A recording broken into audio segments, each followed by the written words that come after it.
Assalamualaikum warahmatullahi wabarakatuh. Ikhwani fillah, inilah 10 fakta unik tentang Nabi Syits alaihi salam yang jarang diketahui. Nabi mulia, putra Nabi Adam, yang Allah pilih untuk melanjutkan risalah Tauhid. Tapi sebelum kita mulai, jangan lupa tekan tombol like, subscribe, dan nyalakan lonceng notifikasinya, supaya tidak ketinggalan kisah-kisah Islami penuh hikmah. Fakta 1. Putra Nabi Adam alaihissalam. Nabi Syits adalah salah satu anak Nabi Adam dan Hawa. Ia lahir setelah terbunuhnya Habil, putra Adam yang saleh. Kehadiran Syits seakan menjadi penenang hati orang tua yang sedang berduka. Nama Syits sendiri dalam bahasa Arab sering dikaitkan dengan makna pemberian atau pengganti. Dari sinilah perjalanan panjang keturunan para nabi diteruskan. Fakta 2. Nama Syits berarti hadiah. Dinamakan Syits karena Allah memberikannya sebagai hadiah setelah kehilangan Habil. Dalam riwayat-riwayat Islam dan juga catatan Yahudi Kristen kuno, nama ini merujuk pada makna anugerah. Ini menunjukkan bahwa di balik musibah selalu ada karunia. Habil memang wafat, tetapi Allah menggantinya dengan keturunan yang akan melanjutkan garis kenabian. Fakta 3. Pewaris kenabian dari Nabi Adam.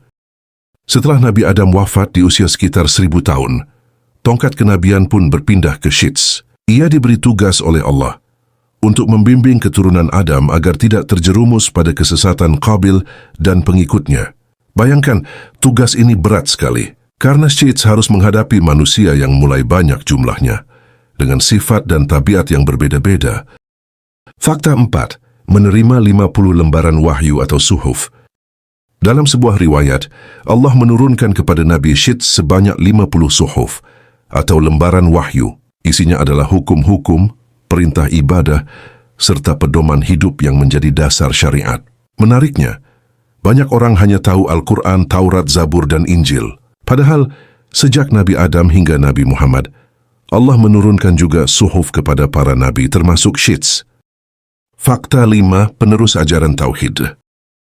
Tugas utama Nabi Syits adalah melanjutkan dakwah ayahnya. Ia mengajarkan manusia untuk menyembah Allah semata, bukan menyembah berhala atau mengikuti hawa nafsu. Dari sinilah kita belajar bahwa misi semua nabi itu sama, menegakkan tauhid dan meluruskan manusia agar tidak tersesat. Fakta ke-6. Pewaris ilmu dan hikmah Nabi Adam. Sebelum wafat, Nabi Adam mewariskan banyak ilmu kepada Syits, termasuk catatan-catatan tentang nama-nama benda, rahasia ibadah, hingga pengetahuan tentang kehidupan di bumi. Nabi Syits bukan hanya mewarisi kenabian, tetapi juga ilmu yang menjadikannya seorang pemimpin bijaksana di tengah umat.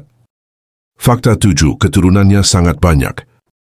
Dari Nabi Syits inilah lahir keturunan yang banyak dan menjadi jalur utama lahirnya para nabi setelahnya.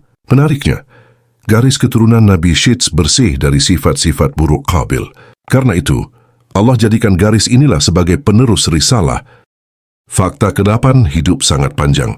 Menurut riwayat, Nabi Syits hidup hingga usia lebih dari 900 tahun. Panjang umur ini adalah karunia Allah, agar ia bisa membimbing generasi-generasi setelah Adam dalam waktu yang lama. Bayangkan, hampir 1 milenium lamanya beliau mengajarkan Tauhid. Fakta ke-9. Nenek moyang para nabi. Salah satu fakta terpenting, Nabi Syits adalah nenek moyang para nabi besar. Dari keturunannya lahir Nabi Nuh, lalu Nabi Ibrahim, Musa, Isa, hingga akhirnya Nabi Muhammad. Artinya Syits adalah jembatan sejarah yang menghubungkan manusia pertama, Adam, dengan Rasul terakhir, Muhammad. Fakta ke-10. Pembawa syariat ibadah. Nabi Syits bukan hanya berdakwah, tapi juga mengajarkan bentuk ibadah pada zamannya, seperti salat dengan tata cara tertentu, puasa dan aturan-aturan moral. Ini menegaskan bahwa sejak zaman Nabi Syits, manusia sudah punya kewajiban beribadah kepada Allah sesuai syariat yang diturunkan. Sahabat sekalian, dari kisah Nabi Syits kita bisa mengambil banyak pelajaran, bahwa setiap musibah pasti ada gantinya, bahwa tauhid adalah misi utama semua nabi, dan bahwa manusia butuh bimbingan wahyu untuk hidup lurus di jalan Allah. Semoga kita bisa mengambil hikmah dari perjalanan Nabi Syits alaihi salam, dan semoga Allah jadikan kita termasuk orang-orang yang istiqamah di atas tauhid. Assalamualaikum warahmatullahi wabarakatuh.